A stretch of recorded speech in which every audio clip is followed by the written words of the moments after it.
Elle ne sait pas sur quoi je vais prêcher, mais comme quoi Dieu sait toutes choses.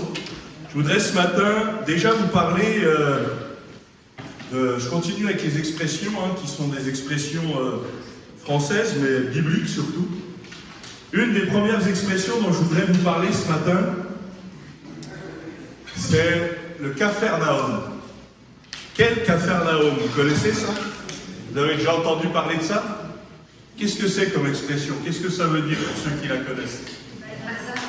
Le bazar, le cirque, effectivement. Alors, Capharnaüm vient de Capharnaüm, bien sûr. Grande ville du commerce.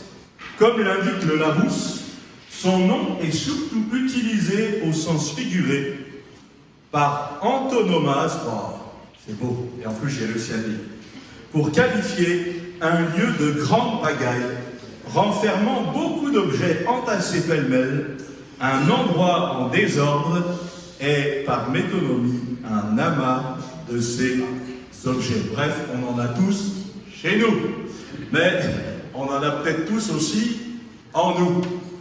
Moi, ce que je voudrais vous partager premièrement, c'est que même si c'est le chaos à l'intérieur, ça peut être le chaos à l'extérieur, d'ailleurs souvent l'un va avec l'autre. Mais Dieu, lui, est venu pour amener la paix dans le chaos. Je vous rappelle une chose que vous savez certainement, mais quand le Seigneur est venu, la terre, elle était informe et vide. C'était ce qu'on peut appeler le tohu-bohu, c'est devenu aussi une expression. Le tohu-bohu, si je voulais la qualifier peut-être de manière plus pratique, c'est le chaos. C'est le désordre, c'est la pagaille. Peut-être que c'est le cas pour quelqu'un ce matin. Peut-être que, on va dire que extérieurement tout va bien. Peut-être qu'on arrive à cacher les choses. Peut-être qu'on arrive à quelque part mettre des habits, des vêtements, un apparat qui fait que apparemment tout va bien. Mais c'est peut-être le chaos que tu traverses. Et le Seigneur ne se contente pas de dire aux uns et aux autres, tu es dans le chaos, tu es dans la difficulté, tu es dans la pagaille. Mais moi je veux te sortir de ça. Et des fois, la difficulté, c'est de savoir si on veut vraiment se sortir de ces choses-là. Je me souviens de quelqu'un à Romilly, il s'appelle Pierre, je peux me permettre de le citer, c'est pas moi, mais peut-être que je pourrais, quoique pas là-dessus, je ne lui ressemble pas. Mais lui, quand vous faisiez les visites chez lui, vous ne posiez même pas la question de savoir quel chemin vous preniez. Il y en avait tellement partout que de toute façon, il y a un seul chemin, il y a une seule chaise, il y a une seule table, et que de toute façon, quand vous étiez assis, vous ne pouviez pas bouger du tout. Et je pouvais retracer, alors on en a souvent discuté avec lui, mais toute son histoire, mais même bien plus, parce que c'était quelqu'un qui aimait amasser beaucoup de choses, il ne jetait rien du tout. Et croyez-moi, là je vous l'explique, mais moi, j'ai l'image en tête. Et si vous pensez que ce que vous faites, c'est déjà pas mal, c'est que vous n'êtes jamais allé chez lui. Parce que même quand à un moment donné, il a eu un accident, il est allé le visiter à l'hôpital et on lui disait, écoute Pierre, pendant que tu es à l'hôpital, nous ce qu'on te propose, c'est de t'aider. Est-ce que tu veux qu'on t'aide à faire le ménage? Est-ce que tu veux qu'on t'aide à faire le tri? Alors, à l'hôpital, il nous avait dit oui. Et je croyais-moi, nous on s'est dit, waouh, c'est un miracle. Parce que jamais on pensait qu'on y arriverait. Puis, après le moment de l'hôpital, il est sorti de l'hôpital. Quand il est rentré chez lui, il a dit, non, on va rien toucher du tout. Et très honnêtement, je comprenais certains attachements. Il nous a expliqué un peu certains objets. Alors, il y a d'autres choses. Bon, c'était juste quelqu'un qui amassait beaucoup de choses dans sa vie. Et ça, c'est la petite histoire pour lui, mais revenons à nous-mêmes. Combien de choses j'amasse dans ma vie? Combien de choses j'entasse dans ma vie qui ne me servent de rien? Alors moi, je suis quelqu'un, ça n'est pas là, elle aurait pu confirmer, mais moi, j'aime pas garder. Je ne suis pas attaché spécialement aux choses. Bon, je ne dis pas, il y a certaines choses que je garderai tout le temps, entre guillemets, mais je ne suis pas forcément quelqu'un qui garde. Ce qui est important, comme dit l'Écriture, c'est de garder le bon dépôt. Vous avez compris, hein, je ne fais pas ça pour que les maris et les femmes là, règlent leur compte en disant « T'as vu ce qu'il a dit le pasteur? Il faut enlever ça. » Ou « T'as vu ce qu'il a dit le pasteur? Il faut garder ça. » Ça, c'est pas mon rôle. Vous débrouillerez chez vous. Mais ce que je veux dire ce matin, c'est que il faut savoir garder le bon dépôt. Savoir retenir, comme dit l'Écriture. Entendre l'Écriture, c'est bien, mais après, il faut savoir retenir ce qui est bon. Et parfois, on peut vivre comme dans un tohu-bohu, un chaos complet, et de se dire, mais où est la solution? Où est-ce que je peux me tourner pour trouver la solution? Et parfois, même en connaissant le Seigneur. Vous savez, moi j'ai appris, moi qui ai été énormément malade depuis tout petit, j'ai connu pas mal d'opérations, j'en ai beaucoup de traces aujourd'hui. J'ai appris avec le temps à faire confiance à Dieu d'abord. Ça ne veut pas dire que je n'irai pas me faire soigner, certainement pas. Quand il y a des besoins, il faut le faire. Mais ça ne veut pas dire non plus que je ne ferai que ça. Seigneur, si je t'ai demandé de venir et d'agir, je veux te laisser le temps de le faire. Et ça, c'est le temps, il est différent pour chacun. Mais c'est de dire tout simplement, Seigneur, voilà, si je fais un bilan de ma vie ce matin, si je regarde l'état de mon cœur, si je regarde l'état de ma maison, vous savez, dans la parole de Dieu, souvent, il y a ces exemples-là, de la maison, mais au-delà de la maison, c'est le cœur. Comme dira l'Écriture, c'est de l'abondance du cœur que la bouche parle aussi.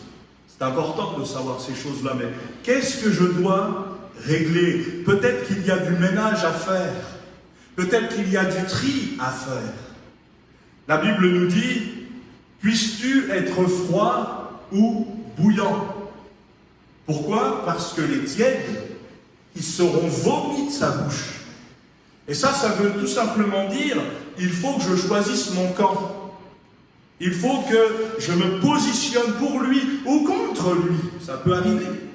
Moi, je me rappelle de cette jeune fille à Pont-à-Mousson qui, alors qu'on lui parlait de la bonne nouvelle de Jésus, nous dit « Mais moi, j'ai choisi l'enfer !»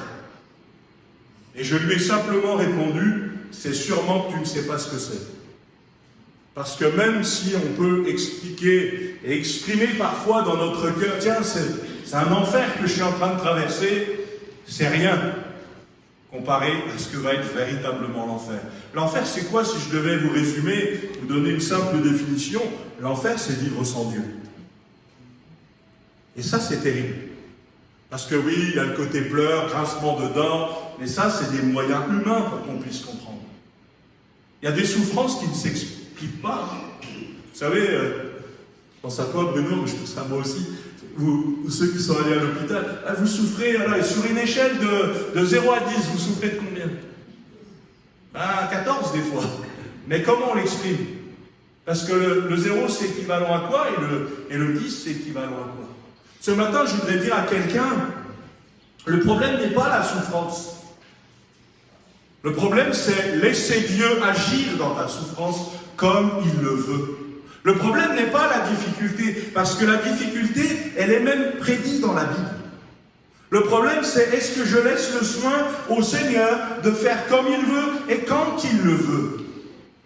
Peut-être qu'on a tous prié cette prière-là, cet homme qui dit « Seigneur, apprends-moi la patience, mais fais vite ». Oui, parce que comme ça va bien, quand on vit des bons moments, on n'a pas envie que ça s'arrête. Mais quand on a des difficultés, on voudrait que ça s'arrête vite. Et vous savez, la notion du temps, elle n'est pas la même. Quand je passe un bon moment, ou quand c'est plus difficile, quand on entend un prédicateur qui devient un peu long, on dirait le temps passe lentement. Et quand on entend un prédicateur où ça va à peu près, on dit tiens, c'est passé vite ce matin. Je vous donne un exemple, ça me concerne. Moi, à un moment donné, je vais voir mon papa à la fin d'une réunion, j'étais tout petit, et je dis papa, wow, t'as pas prêché longtemps aujourd'hui. Il me dit ouais, c'est normal, t'as dormi tout le temps. Bon, j'étais tout petit, ça va peut-être encore arriver après, mais Aujourd'hui, en tant qu'adulte, on a tous appris à dormir les yeux ouverts. Ça peut arriver. Mais, quel Capharnaüm? Qu'est-ce que je suis en train de traverser dans ma vie? Qu'est-ce que peut-être les autres voient? Parce que des fois, il y a des hasards, excusez-moi du terme, qui se voient. On ne peut pas le rater. Il y a aussi plein de choses qui ne se voient pas. Vous savez, c'est comme quand on met la poussière sous le tapis. Mais mettez la poussière sous le tapis, bougez le tapis, la poussière, elle remonte. Ça ne réglera rien. Je me souviens de cette expérience, on a refait la peinture à Nancy, et puis il y avait un beau texte, il y avait de belles choses qui étaient faites, puis en fait on s'est rendu compte très peu de temps après que le mur était malade. Donc la peinture était magnifique les premiers temps. Mais ça a fini par craqueler, ça a fini par pas tenir, ça n'a pas tenu bien longtemps. Pourquoi? Parce que si vous ne réglez pas l'affaire du mur, si vous n'assainissez pas le mur, ça ne sert à rien de refaire la peinture. Et des fois, c'est ce qu'on veut faire. Seigneur, je vais m'occuper de la façade, comme ça personne ne verra rien. Mais Dieu sonde les cœurs et les reins. Dieu sait nos mentalités. Hier, j'appelais quelqu'un et elle me dit, mais Pierre, j'ai plus le temps de rien. Et je dis, oui, tu as raison. Tu n'as plus le temps pour Dieu. Alors, je lui ai dit comme ça. Je lui ai dit, le constat, il est là. Et tu viens toi-même de le dire. La question, c'est la priorité. On l'a chanté plusieurs fois, et pour ça que je te demandais le thème, Christ, le roi des rois. Il faut pas simplement qu'il soit sur le trône, il faut qu'il reste sur le trône. Et ça, c'est difficile. Pour vous comme pour moi. Et il ne faut pas simplement qu'il soit sur le trône de 10h à un peu près midi le dimanche, ou quelquefois le mardi, ou quelquefois le vendredi, ou quelquefois quand il y a d'autres réunions. Mais il faut qu'il soit sur le trône constamment.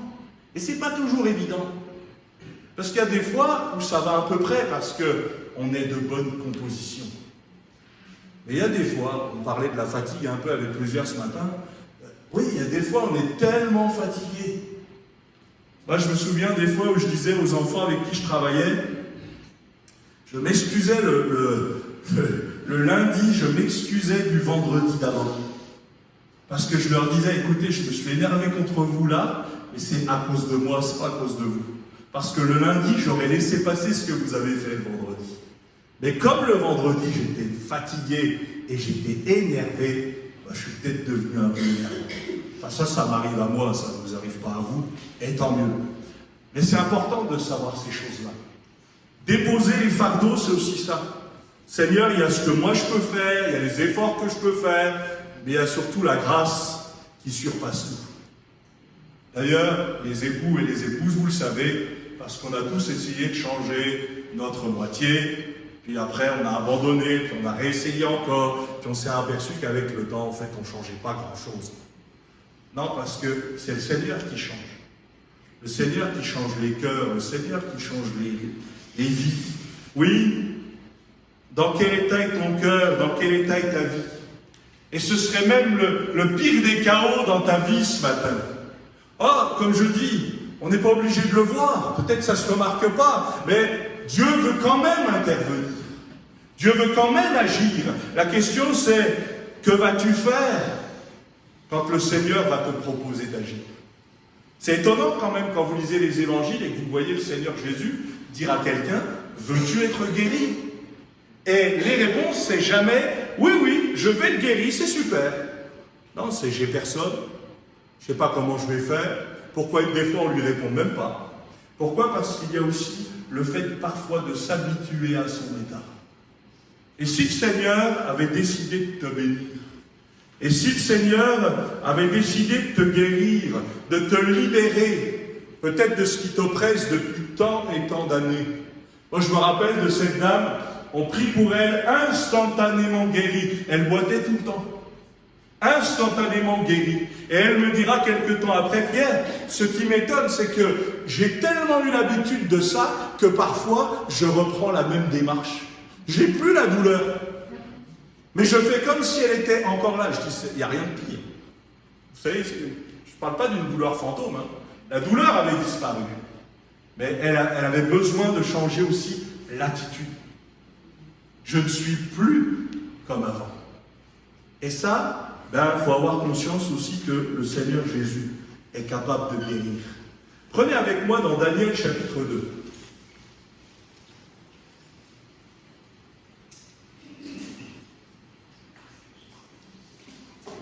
Daniel chapitre 2, verset 31.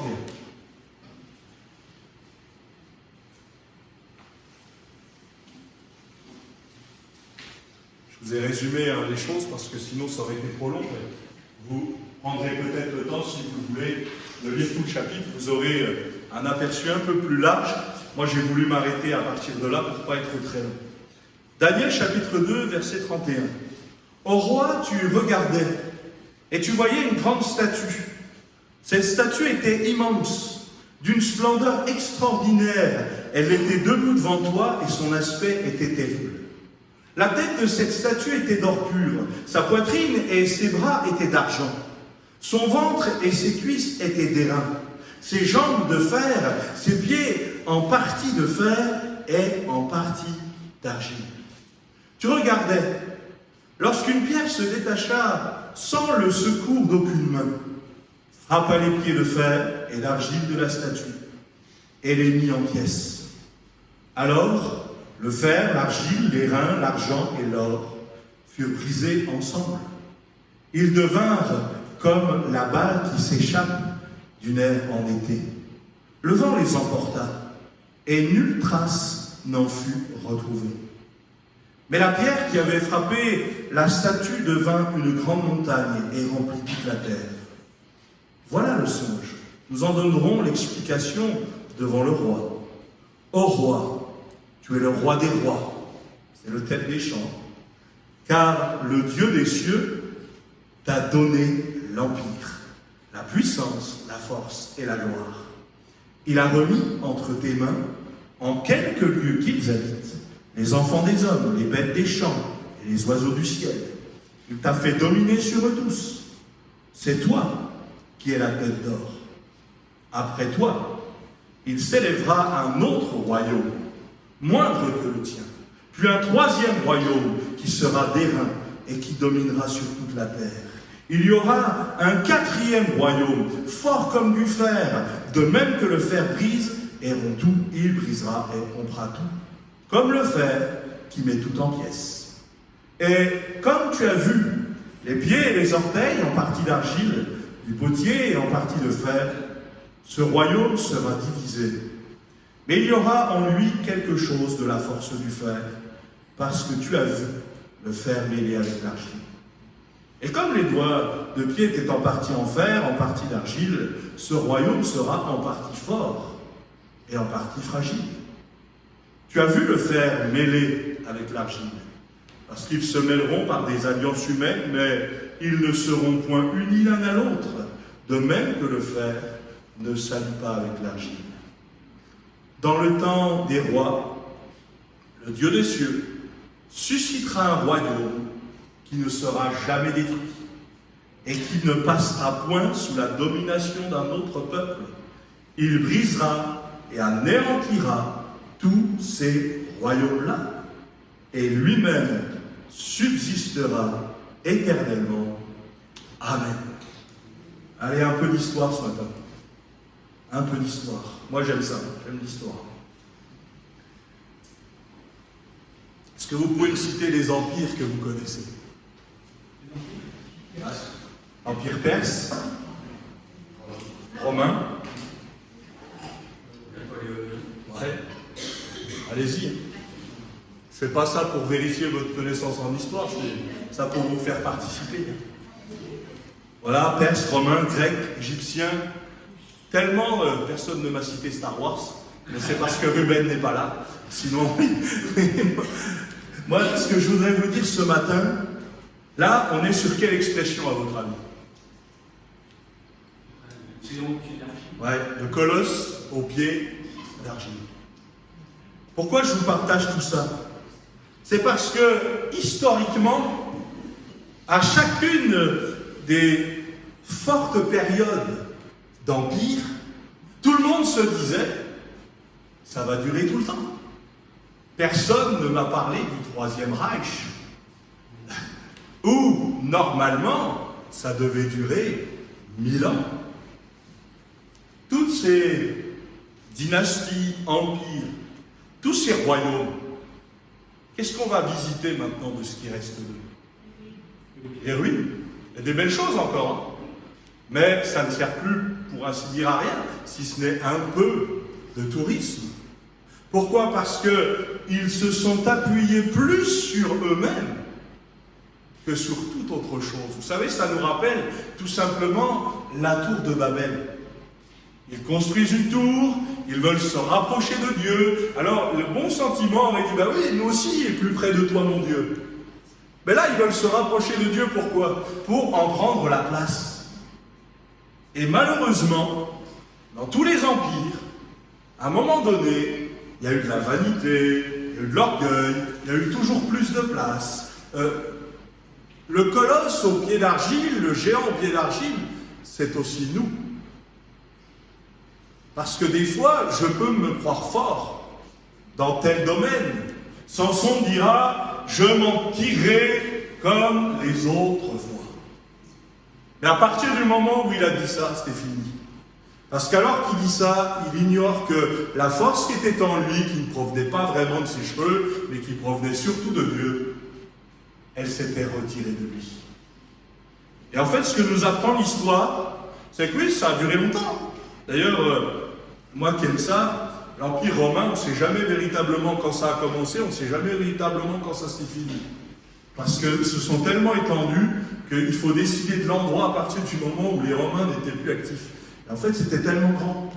Et ce que je veux dire, c'est que, si je prends l'exemple de l'Empire romain, un homme, certes pas n'importe quel homme, mais Jésus a tout fait vaciller.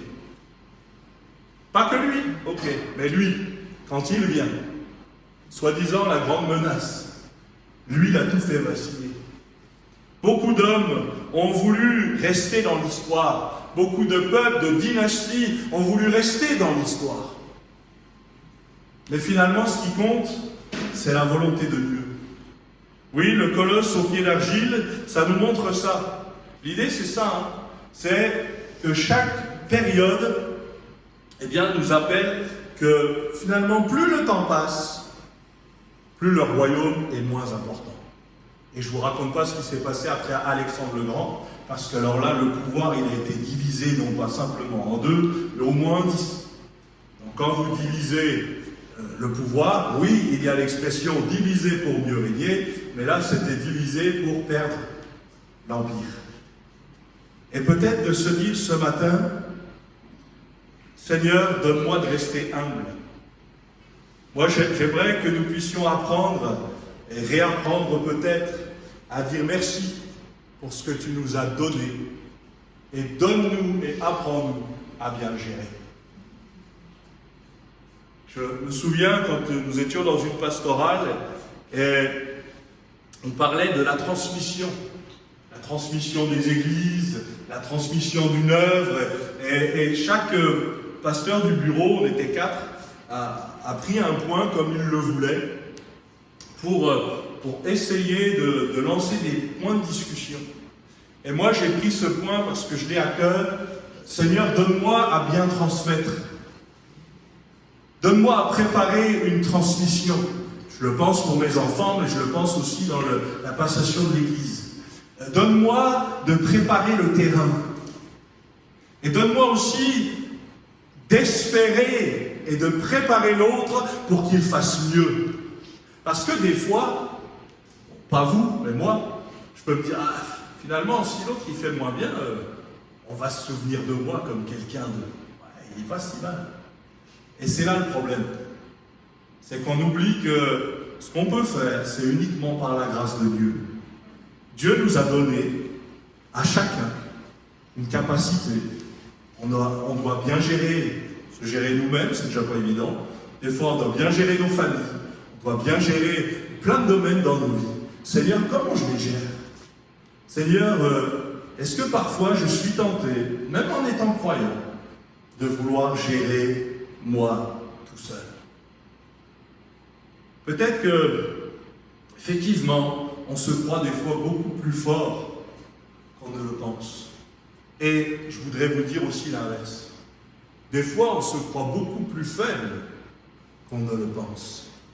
J'aime beaucoup l'apôtre Paul qui dira « Moi, je ne veux me glorifier que d'une chose, ma faiblesse. » Et je pense que même nous, aujourd'hui, quand on lit les écrits de l'apôtre Paul, on a tendance à peut-être des fois le surélever par rapport à ce qu'il était véritablement, ou des fois à l'abaisser par rapport à ce qu'il était véritablement.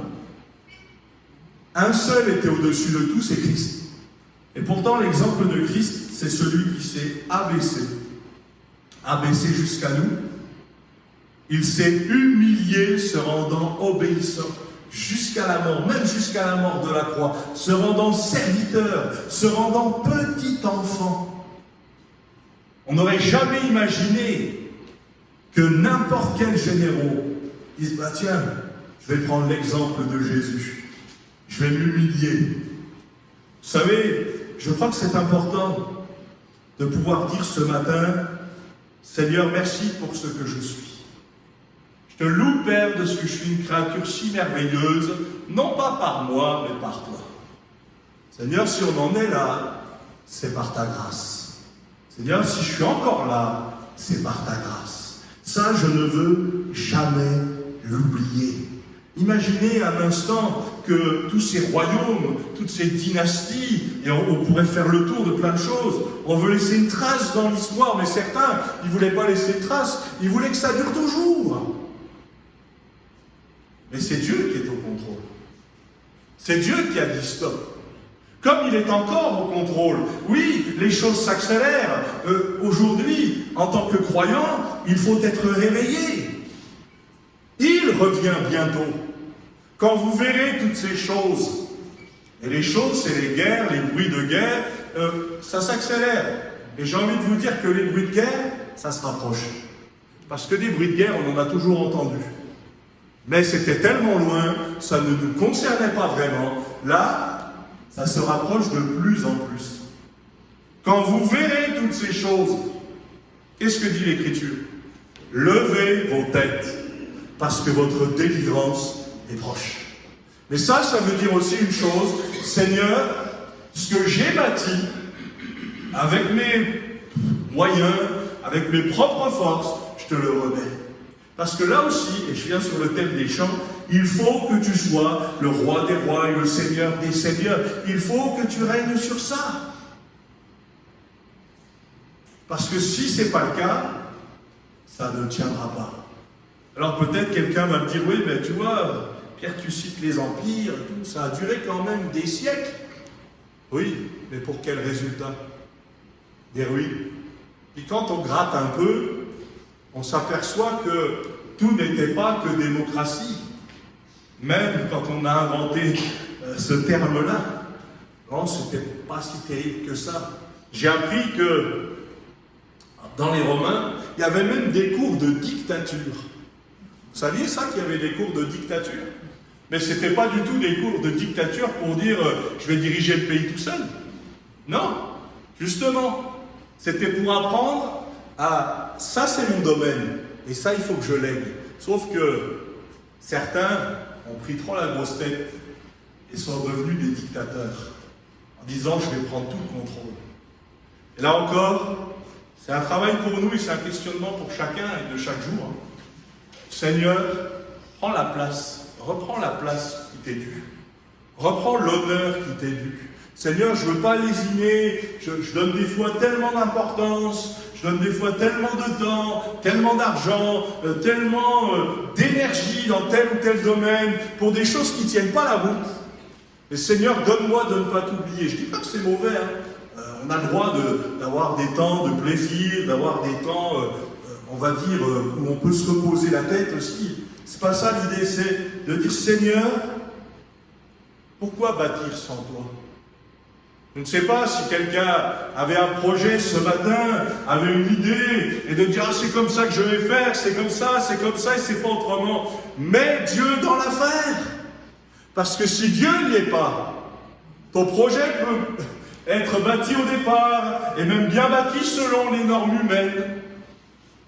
Moi, quand vous lisez les Écritures, on voit il fit ce qui est droit. aux yeux de Dieu, ou il fit ce qui n'est pas droit aux yeux de Dieu. Ça ne veut pas forcément dire que ça a été des mauvais rois en tout. Ça veut simplement dire que des fois, ils ont oublié à qui ils devaient l'honneur. Et ça peut nous arriver aussi. Je prends l'exemple tout à l'heure, je vous citais Samson. Eh bien, Samson va avec une mâchoire d'âne tuer 1000 hommes. Et d'ailleurs, c'est ce qu'il va dire. Il va dire avec une mâchoire d'âne, j'ai tué 1000 hommes. Et puis, très peu de temps après, vous voyez que Samson a soif. Mais que là où il est, il n'y a pas d'eau. Et il a fallu une intervention divine pour qu'il soit abreuvé. Et il va changer son discours, mais c'est son cœur qui va changer. Il va dire, Seigneur, c'est toi. C'est toi qui as permis que je fasse cette œuvre. N'oublions jamais de rendre à César ce qui est à César, mais aussi à Dieu ce qui est à Dieu. Parce que oui, si nous sommes là, c'est un effet de sa grâce. C'est lui qui nous garde, c'est lui qui nous protège. Tous ces royaumes, vous le savez, on en a parlé ensemble, il n'en reste que des ruines aujourd'hui. Il y a quelques petites choses, on a gardé quelques principes. On parlait de Napoléon, visitez le Sénat, vous allez voir, il y a beaucoup de traces de Napoléon. Il y a pas mal de bonnes choses aussi. Mais tout n'est pas parfait, ça on est d'accord. Et puis en plus, on peut édulcorer entre ce qu'on pense d'un tel et puis la réalité. Mais regardez ce que le texte dit. Le Dieu des cieux suscitera un royaume qui ne sera jamais détruit, qui ne passera point sous la domination d'un autre peuple. Il brisera, anéantira tous ces royaumes-là. Pourquoi? Parce qu'ils sont faits sur la base d'hommes. Et lui-même subsistera éternellement. Le royaume auquel on appartient, le royaume de Dieu, durera éternellement. Tout finira par passer, mais ça tiendra. La question est-ce que j'appartiens à ce royaume et est-ce que je reste attaché à ce royaume? Finalement, toute l'histoire de la Bible, c'est une dualité, un choix de royaume. Soit je choisis de servir Christ, si je ne le choisis pas, si je ne le sers pas, je choisis de servir un autre maître. Et effectivement, la destination, c'est pas la même. Ne pensez pas, comme certains ont pu le dire, « Ah, moi, quand le Seigneur reviendra, je vais m'arranger avec lui, je vais discuter avec lui. » Non, une des premières choses qui va arriver, on le sait, la Bible le dit, toute bouche sera fermée. Qu'est-ce que vous voulez discuter avec celui qui connaît les cœurs et les reins? Il sait. Il sait ce qu'il y a au fond de nos cœurs. Et des fois, c'est vrai que nous avons besoin de passer par des temps où on dit « Seigneur, pardon ». Parce que des fois, je t'ai mis dans l'affaire, j'ai même mis le nom de Dieu, mais dans le fond, je voulais plus me servir moi-même que toi. Et puis des fois, eh bien, il faut reconnaître la grandeur de Dieu, parce que Seigneur, on n'avait rien dans nos mains, on n'avait pas grand-chose, mais toi, tu ne méprises pas les petits commencements. Et quand toi, tu es dans l'affaire, les choses sont étonnantes. Là aussi, fais confiance au Seigneur. Moi, je ne sais pas quel géant se dresse devant toi. Je ne sais pas quel géant se dresse devant ta famille, devant ta difficulté. Ok, mais il n'y aura jamais un géant plus grand que notre Dieu. Parce que lui, il sait exactement ce qu'il faut.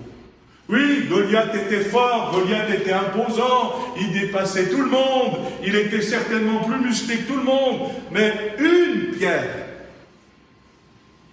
bien placée, bien utilisée, et qui s'enfonce comme il faut, ça l'a mis KO. Et pourquoi? Pas seulement parce que c'était David, parce que David, moi qui n'ai pas raté Goliath, ça ne m'étonne pas. C'était quand même quelqu'un d'aguerri, c'était quand même, en plus, avec la carrure de Goliath, vous pouvez difficilement le rater. Ce qui m'étonne et ce que j'aime quand je lis cette histoire, c'est cette pierre qui touche, mais cette pierre qui s'enfonce. Et moi, j'ai envie de dire que ça, c'est vraiment l'intervention de Dieu. David avait fait ce qu'il faut. David est allé sur le terrain, David est allé sur le combat, David s'est préparé, il a choisi soigneusement les pierres, il a visé, il a lancé, mais Dieu a fait le reste. Je vous renvoie sur encore une fois une expression qu'on connaît tous, même si, là encore ça se discute, mais aide-toi et le ciel t'aidera. Fais ce que tu as à faire. Fais ce que tu as à faire pour le combat. Des fois, je ne peux rien faire humainement si ce n'est que prier. Eh bien, le si ce n'est que prier compte beaucoup. Parce que s'il n'y a plus ça, la victoire, elle est perdue. S'il n'y a pas ça, s'il n'y a pas des gens qui prient, et pas simplement des gens qui prient à haute voix, et merci Seigneur pour ça, mais des gens qui prient aussi sans qu'on les entende, mais qui sont à leur place. La victoire, elle est assurée pour ceux qui prient. Pourquoi? Parce que la maison de Dieu, c'est pas une maison de chant, c'est pas une maison d'adoration, c'est pas une maison de ce que vous voulez. Ma maison sera appelée une maison de prière. Et oui, on peut mettre plein de choses dans le cadre de prier, parce qu'il y a plein de manières de prier différentes. On peut prier même en chantant, c'est pas un souci. Mais ce que je veux dire, c'est que la base de tout, c'est la prière. Pourquoi? Parce que la prière nous montre la dépendance à Dieu. On n'aime pas être dépendant.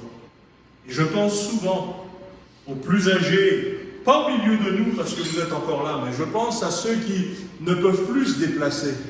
Je pense à ceux qui, d'un seul coup, sont amenés de ci, de là. Je vous parle souvent d'Yvette. Quand tu étais jeune, tu allais où tu voulais, tu te déplaçais comme tu voulais. Même maintenant. Ben, on va t'amener là où tu ne veux des fois pas. On va te mettre là où tu n'aurais pas voulu. Mais Dieu, lui, a un plan. Dieu sait. Prends la place du roi. Sois pas simplement faire partie de ma vie, mais tu es ma vie. Tu n'as pas simplement une place parmi tant d'autres. Tu as la première. Et ça, c'est important de se le rappeler. Vous savez, prends l'exemple d'Abraham. Abraham qui attend le fils de la promesse. Le fils de la promesse finit par arriver. Et très peu de temps après, épreuve d'Abraham, offre-moi ton fils, celui que tu aimes. Et là, Abraham aurait pu répondre à Dieu, t'es pas cohérent du tout. Tu me donnes ce que tu me promets, et là tu me le redemandes. Peut-être qu'il y a eu ça dans sa tête, j'en sais rien, mais moi je n'y étais pas.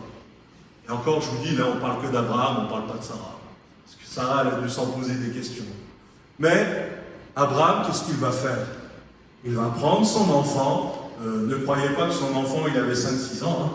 C'était un ado, il était déjà capable de choisir aussi. On devenait adulte plus tôt qu'à notre époque, à nous. Il était capable de choisir d'aller avec son père ou pas. Mais il a accepté d'aller avec lui. On connaît la fin de l'histoire. C'est toujours plus facile de dire « Ah, Seigneur, t'es bon » quand on connaît la fin de l'histoire. Mais je ne suis pas convaincu que toutes les étapes de marche étaient si faciles. Je ne suis pas sûr qu'ils y allaient en gambadant, qu'ils ont couru beaucoup. Peut-être même qu'Abraham, à un moment donné, il a peut-être ralenti le pas. Parce que plus il voyait le moment arriver, le lieu arriver, ça peut nous arriver à tous. L'essentiel, c'est de savoir que Dieu a promis qu'il serait avec nous. Mais est-ce que nous, on lui demande toujours d'être avec nous? Parce qu'il ne s'imposera pas. Oui, ce colosse au pied d'argile, ça peut, comme je vous le disais, être parfois nous. Combien je peux me sentir fort? Combien, voilà ce que j'ai bâti. N'oublions pas de rendre la gloire à Dieu de ce que nous avons été capables de. Seigneur, si je suis encore là, c'est un effet de ta grâce. Moi, j'aime ça. Je vous parlais de mes cicatrices. Je ne les ai pas toujours aimées, mes cicatrices, mais aujourd'hui, je les aime. Pourquoi? Parce que chaque cicatrice, ça me rappelle. Je sais ce que Dieu a fait. Alors, merci Seigneur pour les médecins. Merci pour ceux qui sont intervenus, mais au-delà de ça, je sais que là, c'est comme si Dieu me disait, hey, rappelle-toi. Rappelle-toi que si je n'étais pas intervenu là, tu ne serais plus là depuis longtemps. Et ça, c'est vrai pour chacun d'entre nous. Rappelle-toi. Rappelle-toi.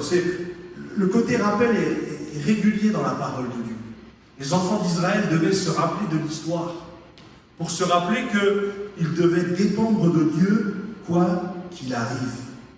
Oui, colosse au pied d'argile, avec ses différents royaumes, plus les royaumes avançaient, plus ils étaient fragiles. C'est pour ça qu'aujourd'hui, encore une fois, on le répète, mais il ne reste que des ruines, ou quasiment que ça. Mais c'est de dire aussi que Dieu, lui, tiendra parole. Combien de fois on a peut-être dit de ta personne, de ta famille, de ce que tu étais en train de traverser, oh, il n'en a plus pour très longtemps. Ah, c'est fini. Moi, quand je suis revenu de Lyon jusqu'à Nancy, quand j'étais tout petit, mes parents m'ont raconté, ils m'amènent à l'hôpital et je mets à peine les pieds dans l'hôpital qu'une des dames dit « Ah, il est encore vivant ce petit-là ?» Ben oui, parce qu'elle savait comment j'étais parti. Et c'est là que j'ai vu la main de Dieu, que je la vois encore. Mais pour nous, ça doit être pareil. Si le Seigneur t'a gardé jusqu'à aujourd'hui, il va continuer de le faire. Dieu est au contrôle. Dieu est aux commandes des choses. Dieu, lui, n'est surpris par rien. Je ne sais pas si vous êtes comme ça, mais quand vous regardez les infos, tous les jours, on se dit, mais qu'est-ce qui va encore arriver? Mais vous inquiétez pas, hein. Trump, après, il va passer et c'est quelqu'un d'autre qui va prendre la place, alors il va falloir trouver une autre excuse. Parce que là, c'est que Trump qui fait des bêtises, et puis c'est que Macron, mais 2027, ça arrive bientôt pour nous. Et à force de dire, tiens, c'est toujours un tel, c'est toujours un tel. Un jour, j'ai prié pour ça à Nancy, j'étais tout jeune. J'ai dit, Seigneur, donne-nous de savoir bien discerner pour qui voter. Et à la fin, j'ai toujours aimé la politique, et à la fin, une personne, pas âgée, mais quand même d'un certain âge, vient me voir et me dit, ah, Pierre, je vois pas pourquoi tu pries pour ça. Ben, je dis, parce que moi, je préfère que Dieu soit au contrôle.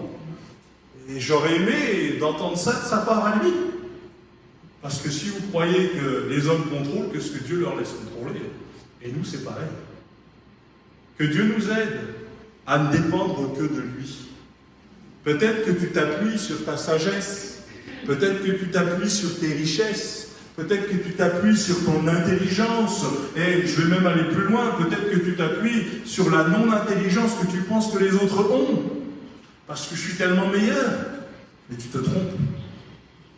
Appuie-toi sur Dieu, là ça tiendra. Oui, on apprend ces petites chansons aux enfants quand ils sont petits. Le fou sur le sable, il a bâti sa maison, la tempête est venue, les vents soufflaient, la maison s'est écroulée, et puis après, on leur apprend quoi? Qu'il faut bâtir sur Jésus. Parce que si vous bâtissez sur Jésus, c'est solide. Ça ne veut pas forcément dire que c'est clinquant. D'ailleurs, le Seigneur Jésus, il n'est pas venu comme ça. Il aurait pu venir en prince, il aurait pu venir avec plein de paillettes, il aurait pu le faire. Mais il est venu comment? En simple homme, en serviteur. Il est venu tout en discrétion. Parce que ce qui l'intéressait, ce n'était pas l'apparence, c'était ce qu'il était capable de faire au fond du cœur. Il ne se contentait pas de dire à quelqu'un « Je suis le pain de vie ». Il donnait à manger. Il était celui qui mettait au concret ce qu'il annonçait. Et croyez-moi, il va continuer de le faire. Si Dieu t'a promis quelque chose, il va le faire, et il va bien le faire. Mais la question, c'est, Seigneur, donne-moi de te laisser sur le trône tout le temps. Oui, je peux avoir des fois des envies de prendre les rênes, mais c'est jamais bon. Il faut que ce soit lui qui conduise. Il faut que ce soit lui qui dirige toutes choses. Là encore, l'homme fait des projets, ce qui arrive, c'est ce que veut le Seigneur, mais aussi l'homme peut bâtir avec dans l'objectif que ça dure, que ça tienne, mais il n'y a que ce que Dieu va bâtir qui va tenir. Qui aurait parié sur l'arche, construit de telle manière, avec tel matériau? Parce que Dieu est dans l'affaire, ça tient. Parce que ce qu'il donne comme modèle, ça tient. Nous, on n'aurait peut-être pas choisi ça. On n'aurait peut-être pas fait la fenêtre à tel endroit. On n'aurait peut-être pas utilisé tel ou tel matériau. Mais lui, il sait. Lui, il connaît. Et c'est pour ça, je voudrais vous encourager, frères et sœurs. Oui, il faut favoriser pour que les uns et les autres on entende parler de l'Évangile. Il faut les amener à Christ pour qu'ils entendent parler de l'Évangile. Le reste appartient à Dieu. Je vous parlais de Capernaum, qui vient vraiment du chaos, mais même dans cette ville-là, Dieu a été capable de parler au cœur. Et vous croyez qu'il n'est pas capable de le faire dans nos cœurs à nous? Vous croyez qu'il n'est pas capable de ramener le calme là où c'est le chaos, là où on n'en veut même pas? Moi j'aime beaucoup l'histoire du possédé de Gadara, parce que le possédé de Gadara, il est libéré, et moi j'aurais aimé vraiment l'histoire qui continue à la Disney. Ah super, ils ont vécu le miracle, Seigneur reste avec nous et fais le même miracle. Non, non, les choses qu'ils vont dire c'est, Seigneur, on ne te veut pas. Rentre chez toi. Oui, tu as peut-être fait quelque chose pour lui, mais nous on ne veut pas que tu te mêles de nos affaires, parce que c'est ça qu'ils vont dire. Mais lui, alors que l'homme guéri, l'homme délivré va dire, ben, Seigneur, est-ce que je peux venir avec toi? Il va lui dire non. Retourne dans ta famille. Retourne dans ton village et annonce et parle de ce que le Seigneur a fait. Oui, ils n'ont pas voulu de Jésus. Ben, Jésus a dit, ok, vous ne voulez pas moi directement, je vais quand même vous envoyer quelqu'un. Ça, c'est ce que le Seigneur est capable de faire. Peut-être que moi, j'ai plus accès. Peut-être que des fois, j'essaye. On parle souvent de Sephora. Ben oui, j'essaye. Encore et encore et encore. On fait ce qu'on peut. Mais quand on n'a plus d'accès, là, je me dis, Seigneur, toi, tu sais. Seigneur, là où il est, là où elle est, toi, tu peux lui parler. Toi, tu peux la ramener. Toi, tu es capable de transformer son cœur comme personne d'autre. Parce que le Seigneur ne change pas. Oui, peut-être que le Seigneur voudrait nous parler tout simplement ce matin en disant, mais fais-moi confiance. Oui, certains ont essayé de bâtir des royaumes, des empires, des choses qui resteraient toute la vie. Ça s'est écroulé. En un rien de temps parfois. Reprenons l'exemple des deux tours en 2001.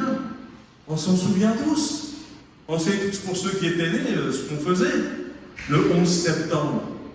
Bon, moi, après, Dieu m'a fait grâce. Yann est né aussi un 11 septembre. Donc je ne pourrais jamais l'oublier non plus. Heureusement, ce n'était pas la même année. Mais on sait tous ce qu'on a fait parce qu'on ne s'y attendait pas. Combien se sont dit, ce n'est pas possible. Et ça nous rappelle aussi une chose, c'est que Dieu est souverain. Dieu sait. Il n'y a pas quelqu'un qui est plus grand que Dieu. Le diable n'est pas l'égal de Dieu en mal. Pas du tout. Le diable ne peut faire que ce que Dieu lui permet de faire. Pas plus, pas moins. Et que Dieu nous garde aussi dans l'humilité, si vous me permettez de terminer avec ça, même par rapport au diable. Parce que ce n'est pas moi qui vais le vaincre. C'est Christ qui l'a vaincu. Moi, je dois éviter de faire le fanfaron. Moi, je profite de ce que Christ a fait. Des fois, je suis allé au camp de l'ennemi et je lui ai repris ce qu'il m'a volé. Ouais, puis des fois, je me suis fait avoir à nouveau. Ça, on a oublié de le chanter des fois dans les cantiques. Parce que des fois, c'est ça. On a voulu, on s'est peut-être cru plus beau qu'on ne l'était, plus fort qu'on ne l'était. Et que le Seigneur nous aide à déjà le remercier. Parce qu'il est effectivement ce roi des rois, ce Seigneur des seigneurs, celui qui règne. Peut-être c'est pour quelqu'un ce matin. Seigneur, viens prendre la place. Viens reprendre cette place. Viens garder cette place. Je ne veux pas te la donner que de temps en temps, quand il me semble que c'est le moment. Mais je veux te la donner tout le temps. Et encore une fois, il y a ce qu'on voit, il y a ce qu'on entend, il y a ce qu'on comprend. Il y a ce que Dieu connaît. Et c'est ça, Dieu regarde à nos cœurs ce matin. Est-ce que vous voulez un instant, s'il vous plaît, laissez vos têtes, fermez vos yeux. On va prier le Seigneur ensemble. Seigneur, je te loue de ce que tu es capable de faire. C'est vrai, la Bible dit qu'il y a-t-il d'étonnant. Moi, je crois que tu peux tout. Mais la manière dont tu agis, c'est extraordinaire. Seigneur, agis encore de manière extraordinaire dans nos situations. Tu vois tous ces géants, tu vois tous ces colosses, tu vois toutes ces choses qui sont devant nous comme des obstacles. Viens te manifester. Viens te glorifier, Seigneur. Tu vois ce qui pourrait m'empêcher d'avancer avec toi encore plus.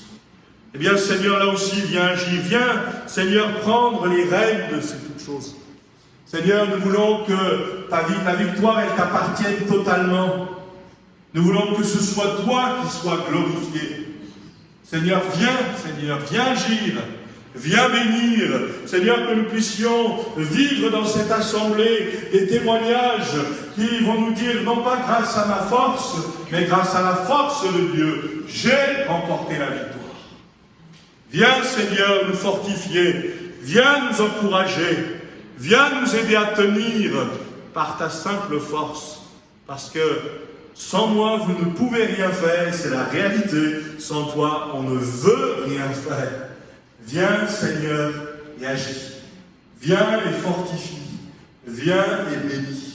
T'apporter aussi celles et ceux qui sont souffrants, non seulement au milieu de nous, mais aussi qui sont dans leur maison et qui n'auront pas pu se déplacer encore aujourd'hui.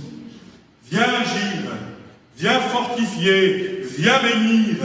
Je pense à notre frère Benjamin, je te le remets au trône de la grâce. Viens le fortifier, viens l'encourager. Je pense aussi aux souffrances de notre sœur Lucille. Nous voulons te l'apporter au trône de la grâce. Viens la fortifier, viens l'encourager, viens la restaurer, Seigneur. Il y a tous ceux dont nous ignorons aussi les souffrances. Eh bien, Seigneur, tu es déjà en train d'agir. Viens, Seigneur, te manifester, viens te glorifier. Et Seigneur, nous voulons te mettre, c'est vrai, à la première place, parce que toi seul es digne de louange, toi seul es digne d'adoration. Amen.